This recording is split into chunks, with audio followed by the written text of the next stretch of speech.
Hello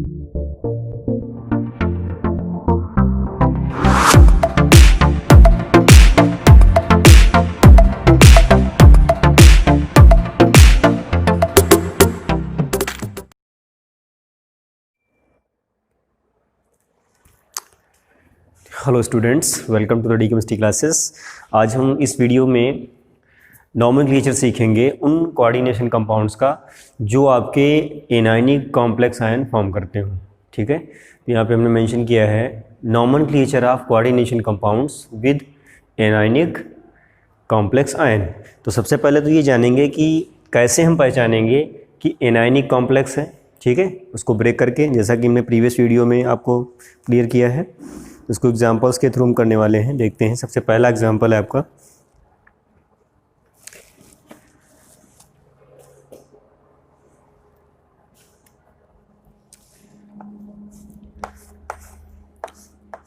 K4 FeCN6। ठीक है, इसको हम ब्रेक करेंगे आयंस में। तो जब इसको ब्रेक करेंगे तो ये इन आयंस में ब्रेक हो जाएगा। एक तो आपका ये कॉम्प्लेक्स आयन बनेगा Fe। सबसे पहले जो कोऑर्डिनेशन एंटिटी है ये, इसके बाहर जो ये K4 लिखा हुआ है, ये आपका 4K+ बनाएगा और आपका एक कॉम्प्लेक्स आयन बनेगा जो कि आपका FeCN6। यहाँ पर 4 पॉजिटिव चार्ज हैं तो इस पर आपका 4 नेगेटिव चार्ज आएगा। अब देखिए, ये नेगेटिवली चार्ज्ड कॉम्प्लेक्स आयन है, तो इसको हम कह सकते हैं कि ये आपका एनायनिक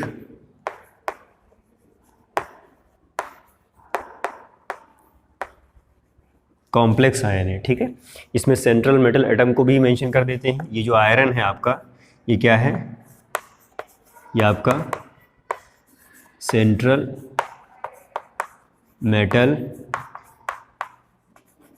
एटम है। ठीक है, अब हम क्या करेंगे, सेंट्रल मेटल एटम की ऑक्सीडेशन स्टेट निकालते हैं। तो यहाँ पर मान लेते हैं इसको हम, लेट द ऑक्सीडेशन स्टेट, जिस एलिमेंट की ऑक्सीडेशन स्टेट आपको निकालनी है उसको हम अपनी तरफ से x मान लेते हैं।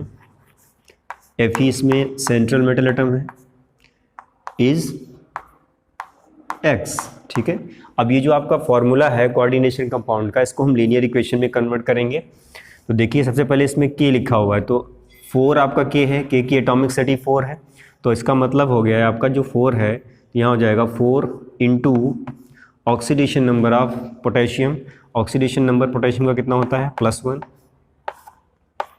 प्लस उसके बाद में ऑक्सीडेशन नंबर ऑफ आयरन, क्योंकि पोटेशियम के बाद में जस्ट आयरन है, आयरन को हमने x मान रखा है, यहाँ पे इसको x लिख लिया, प्लस उसके बाद में साइनाइड जो है Cn नेगेटिव, 1 नेगेटिव चार्ज होता है। यहाँ पर कितने Cn हैं? साइनाइड आपके 6 हैं, तो हो जाएगा 6 into oxidation number of Cn यानी कि -1। ठीक है, इज इक्वल टू, यहाँ पर कोई चार्ज नहीं है तो 0। इसको सॉल्व करेंगे, यहाँ हो जाएगा +4 plus x -6 is equal to 0। -6 + 4 यहाँ हो जाएगा x -2 is equal to 0, x is equal to +2। ये आपका ऑक्सीडेशन स्टेट आ गया। अब इसमें क्या करेंगे, ये जो ऑक्सीडेशन स्टेट है इसको हम रोमन न्यूमरल में मेंशन करते हैं IUPAC में, तो इसको हम इस तरह से मेंशन करेंगे। तो ये जो है आपका, ये हो गया कैलकुलेशन फॉर ऑक्सीडेशन स्टेट। ये आपका ऑक्सीडेशन स्टेट के लिए कैलकुलेशन हो गया। उसके बाद में हम क्या करते हैं, इसमें लिगेंड्स का एनालिसिस करते हैं। देखिए, लिगेंड इसमें कौन सा है? Cn- है। Cn- को क्या बोलते हैं? साइनाइडो। ठीक है, और इसका जो नंबर ऑफ लिगेंड है वो कितना है? 6 है, तो 6 के लिए क्या हम मेंशन करेंगे? हेक्सा। ठीक है, ये आपका हो गया लिगेंड का एनालिसिस। अब हमारे पास जो भी डेटा है, जो रिक्वायर्ड डेटा है, वो सफिशिएंट है नॉमेनक्लेचर के लिए, तो IUPAC इसका लिखेंगे।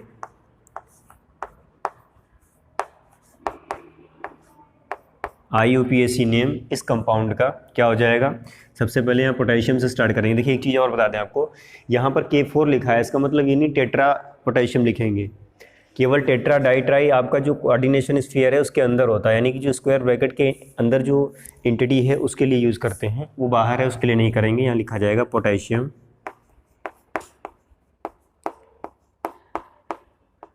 ठीक है। उसके बाद में देखिए ये आपका आयनिक एंटिटी है, ये कोऑर्डिनेशन एंटिटी है, दोनों डिफरेंट है तो उसके बीच में स्पेस हम देते हैं, यहाँ पर थोड़ा स्पेस देंगे। उसके बाद में यहाँ ये जो आपकी कोऑर्डिनेशन एंटिटी, इसमें सबसे पहले लिगेंड्स को नॉमेनक्लेट करते हैं, तो यहाँ हो जाएगा हेक्सा साइनाइडो, हेक्सा साइनाइडो। उसके बाद देखिए जब ये आपका नेगेटिवली चार्ज्ड कॉम्प्लेक्स आयन बनता है, या फिर ऐसे कोऑर्डिनेशन कंपाउंड जो एनायनिक कॉम्प्लेक्स आयन फॉर्म करते हैं, उनमें जो सेंट्रल मेटल एटम होता है उसमें 8 लगाकर, उसके लैटिन नेम में 8 लगाकर उसको मेंशन करते हैं। तो यहाँ पर देखिए आयरन है, ठीक है, तो आयरन को फेरस फेरिक बोलते हैं, तो यहाँ पर फेरेट लिखा जाएगा, ठीक है, यहाँ पर फेरेट लिखा जाएगा और उसकी ऑक्सीडेशन नंबर ब्रैकेट में मेंशन की जाएगी, ठीक है।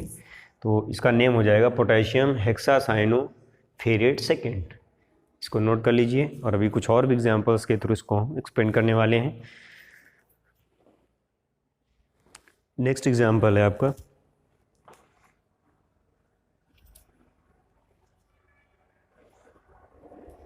K3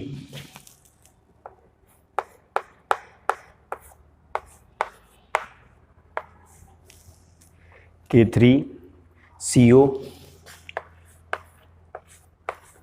C2O4 ट्वाइस Cl2, ठीक है। इसको भी हम क्या करेंगे, ब्रेक करेंगे दो पार्ट्स में। तो यहाँ पर दो आयंस आपके मिलेंगे, एक तो हो जाएगा K प्लस एक कोऑर्डिनेशन एंटिटी है CO C2O4 का होल ट्वाइस Cl2। यहाँ पर 3K प्लस है तो इस पर -3 आएगा। अब नेगेटिवली चार्ज ये क्वांटिटी है, एंटिटी है, इसको हम बोलेंगे एनायनिक कॉम्प्लेक्स आयन, ठीक है। यहाँ सेंट्रल मेटल एटम कौन सा है, जो कोबाल्ट है, इसको बोलेंगे सेंट्रल मेटल एटम, ठीक है। इसका ऑक्सीडेशन स्टेट निकालते हैं, जैसे कि प्रीवियस एग्जांपल्स में हम निकालते आ रहे हैं, यहाँ भी वही करेंगे। तो इसको अपनी तरफ से हम मान लेंगे, let the oxidation number of cobalt is X, ठीक है। सबसे पहले पोटेशियम का ऑक्सीडेशन नंबर इंटू 3, यानी कि 3 इंटू पोटेशियम का ऑक्सीडेशन नंबर +1 प्लस कोबाल्ट का ऑक्सीडेशन स्टेट आपने X कंसीडर किया है तो उसको X लिख लिया, प्लस C2O4 यानी ऑक्सीलेटो में 2 नेगेटिव चार्जेस होते हैं और ऑक्सीलेटो आपका 2 टाइम्स रिपीट हुआ है तो हो जाएगा 2 इंटू ऑक्सीलेटो की ऑक्सीडेशन स्टेट -2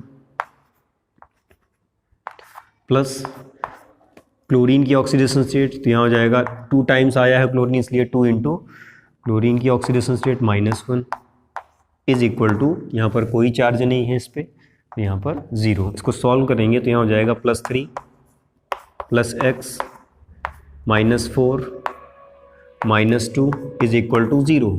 यहाँ देखिए माइनस और ये 6 हो जाएगा, ये आपका x -3 is equal to 0, x is equal to +3। अब +3 को हम रोमन न्यूमरल में इस तरह से मेंशन करेंगे, ठीक है।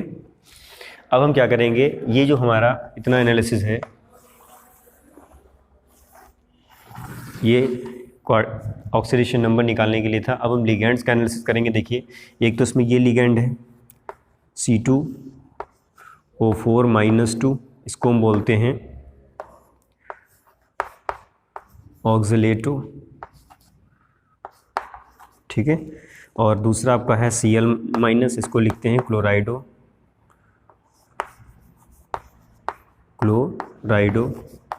ठीक है। यहाँ पर देखिए ऑक्सीलेटो जो है आपका वो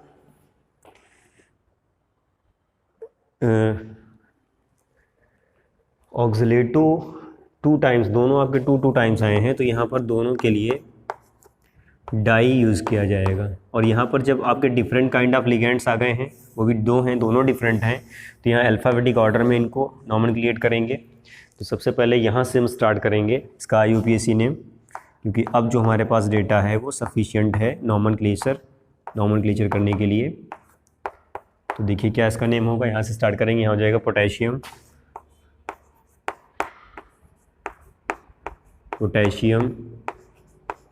ठीक है। उसके बाद में अंदर की जो क्वांटिटी है इसके बीच में थोड़ा गैप कर देंगे, उसके बाद लिखेंगे।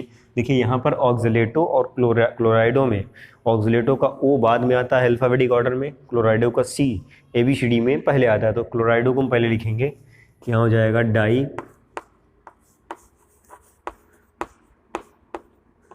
क्लोराइडो, उसके बाद में डाई ऑक्सीलेटो,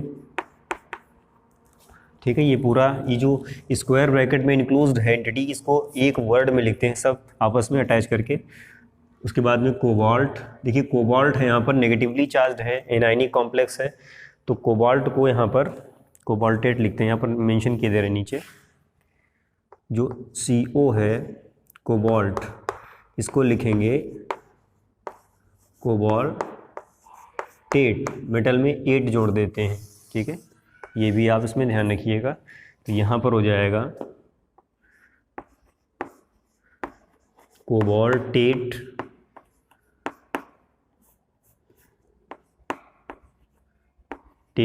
और उसके बाद में इसकी ऑक्सीडेशन स्टेट आपकी कितनी है 3, तो यहाँ हो जाएगा 3rd। ये आपका हो गया नेम, नोट कर लीजिए इसको भी। देखिए नेक्स्ट एग्जांपल है HgCOCNS का होल 4, ठीक है। इसमें देखिए 2 मेटल आपके हैं जो कि D ब्लॉक एलिमेंट के हैं। तो अब यहाँ पर देखिए ये जो एग्जांपल है, ये ऐसा एग्जांपल है जिसमें आपका सेंट्रल मेटल एटम के अलावा एक और ऐसा मेटल है जो आउट ऑफ कोऑर्डिनेशन स्फीयर है और वो आपका D ब्लॉक एलिमेंट है। तो यहाँ पर इसका भी हम ऑक्सीडेशन स्टेट नॉमेनक्लेचर में मेंशन करेंगे, जबकि पहले जो एग्जांपल्स थे वो D ब्लॉक के एलिमेंट्स नहीं थे इधर, ठीक है। पोटेशियम था जैसे, तो वो D ब्लॉक नहीं, वो S ब्लॉक का होता था। तो जब यहाँ पर ऐसा कोई एग्जांपल आपको मिलता है तो उसमें दोनों D ब्लॉक मेटल्स का ऑक्सीडेशन स्टेट मेंशन करते हैं। तो यहाँ पर एक चीज़ मैं बता दूँ, पहले इसको आप चेक करेंगे कि ये एनायनिक कैसे बनेगा। तो यहाँ पर जो Hg है उसकी स्टेबल ऑक्सीडेशन स्टेट +2 होती है, ठीक है। तो ये +2 और जो दूसरा कोऑर्डिनेशन एंटिटी है वो हो जाएगा कोबाल्ट CNS होल 4 -2। ये जो आपका पोर्शन है इसको हम बोलेंगे एनायनिक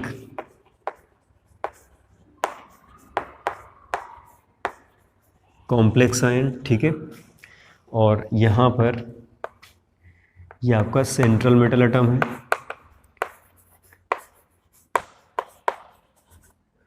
और सेंट्रल मेटल एटम की हम ऑक्सीडेशन स्टेट निकालते हैं। तो यहाँ उसको हम अपनी तरफ से कंसीडर कर लेंगे, let the oxidation number of cobalt is X। रखना शुरू करते हैं। सबसे पहले Hg का ऑक्सीडेशन स्टेट अभी हमने बताया Hg+2 ऑक्सीडेशन स्टेट में स्टेबल होता है, ये आपको लर्न रखना पड़ेगा। Hg की ऑक्सीडेशन स्टेट +2 प्लस कोबाल्ट की oxidation state X plus CNS, यानी कि 4 × CNS की oxidation state -1 is equal to 0। यहाँ हो जाएगा +2 -1 -4, यहाँ हो जाएगा X -2 is equal to 0, X is equal to +2 को हम रोमन न्यूमरल में लिखेंगे सेकेंड, ठीक है, IUPAC में। तो ये आपका हो गया कोबाल्ट का ऑक्सीडेशन स्टेट, ठीक है। अब यहाँ पर एक चीज़ और भी लिख देते हैं, ऑक्सीडेशन नंबर ऑफ Hg, इसको भी यहाँ मेंशन कर देते हैं। ये आपका +2 लिया गया है और इसको भी हम IUPAC में इस तरह से मेंशन करेंगे। तो ये आपका एग्जांपल थोड़ा सा डिफरेंट है, क्योंकि यहाँ दो मेटल्स का ऑक्सीडेशन स्टेट आपको नॉमेनक्लेचर में या नेम में, IUPAC नेम में मेंशन करना है। एक Hg है, दूसरा आपका कोबाल्ट है। ठीक है, चलिए आगे बढ़ते हैं, लिगेंड्स का एनालिसिस करते हैं। यहाँ पे लिगेंड्स आपके कौन कौन से हैं, देखिए एक ही है इसमें, CnS-, इसको बोलते हैं थायोसाइनेटो। ठीक है, थायोसाइनेटो।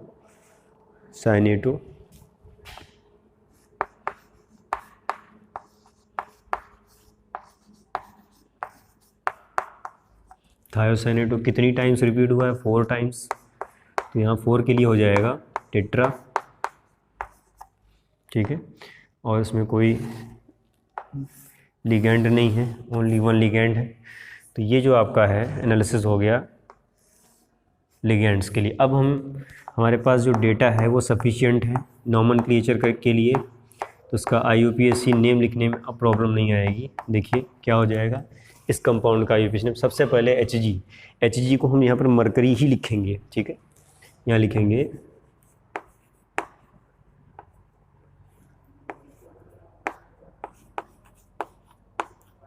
मरकरी, उसके बाद मरकरी का ऑक्सीडेशन स्टेट सेकंड, उसके बाद फिर थोड़ा सा स्पेस देंगे और फिर इसका हम लिखेंगे टेट्रा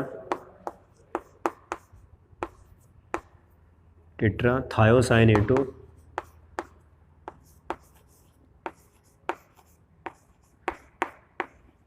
उसके बाद में कोबाल्टेट,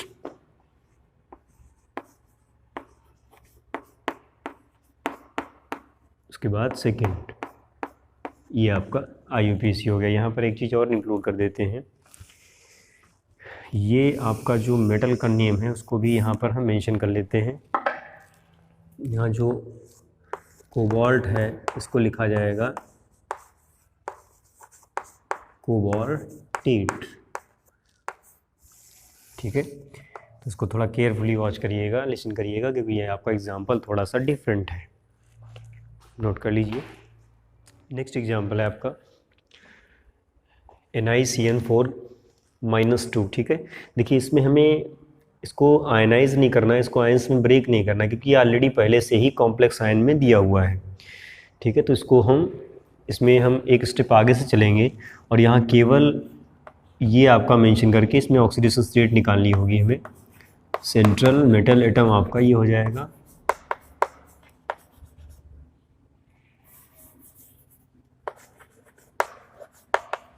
मेटल एटम, ये आपका खुद ही जो है एनायनिक कॉम्प्लेक्स आयन है। ठीक है, आइए इसका ऑक्सीडेशन स्टेट निकालते हैं। तो सबसे पहले यहाँ पर इसको अपनी तरफ से हम कंसीडर कर लेंगे, let the oxidation number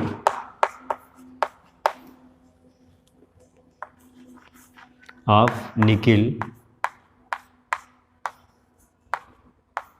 is X। ठीक है, शुरू करते हैं यहाँ से। सबसे पहले oxidation state of nickel X + 4 into oxidation state of Cn -1 होती है Cn की oxidation state, is equal to, देखिए यहाँ पर कितना चार्ज है -2, तो यहाँ पर अब 0 नहीं लिखेंगे, इस बार हम -2 लिखेंगे। जितना चार्ज होता है उतना ही इक्वल टू के बाद लिखा जाता है। तो यहाँ हो जाएगा X - 4 is equal to 0, X is equal to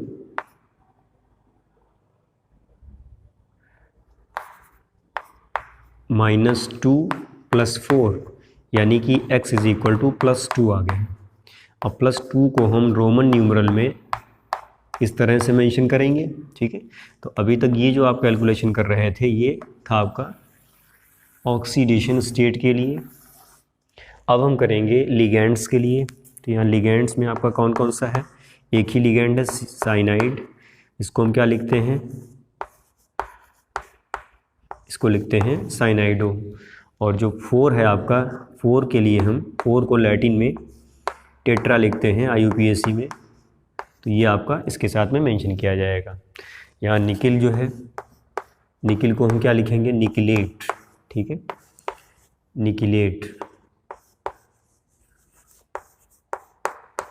ये आपका हो गया सेकेंड एनालिसिस। अब जो डेटा है आपके पास वो सफिशिएंट है नॉमेनक्लेचर के लिए, तो आइए IUPAC इसका लिख देते हैं। IUPAC इसका नेम, ठीक है, NiCN4 का होल 4 -2 का। तो यहाँ यहीं से स्टार्ट करेंगे, यहाँ हो जाएगा टेट्रा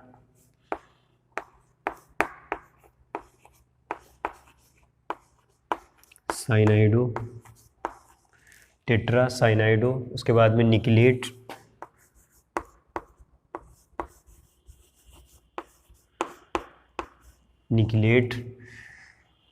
सेकेंड इसका ऑक्सीडेशन नंबर। और जब भी ये आयनिक स्पीसीज दी होती है, गिवन स्पीसीज अगर आयनिक स्पीसीज है, तो यहाँ पर कोऑर्डिनेशन एंटिटी का नॉमेनक्लेचर करने के बाद में थोड़ा गैप देकर लास्ट में आयन जरूर लिखना होता है, ठीक है, जो कि हम पहले भी बता चुके हैं आपको। तो इस तरह से ही आपका हो गया। तो अभी तक जो आपने आज इस वीडियो में जो आपने लर्न किया है वो ये है, nomenclature of organic coordination compound with anionic complex ion. और उससे प्रीवियस जो हमने आपको वीडियो दिया था वो आपका था nomenclature of coordination compound with cationic complex ion. तो दो चीज़ें आपने बहुत अच्छे से लर्न करनी होंगी, ठीक है। जिन्होंने नहीं लर्न की है प्लीज़ प्रीवियस वीडियो भी वॉच करें, और उसके लिए चैनल की प्लेलिस्ट में जाएं, जहां क्लास वाइज आपको प्लेलिस्ट मेंशन है, ठीक है, उसको ओपन करेंगे तो आपको ईजिली वीडियो फाइंड आउट हो जाएगा और उसको आप वॉच कर लीजिए।